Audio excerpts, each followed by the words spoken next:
Okay guys, today I'm going to be showing you how to solve a Rubik's Cube.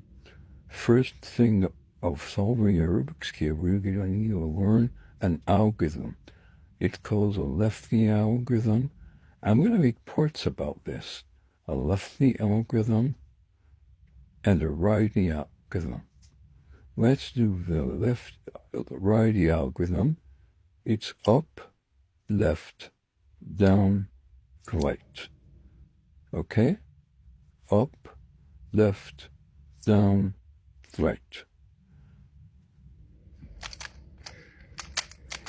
Don't do as me. And then for the lefty algorithm, you do up, left, down, right. Up, right, down, left. Okay, guys? That's going to be it for part 1. Keep learning the algorithms every time until you're good, and then go on to part 2. I'll post a part every single day.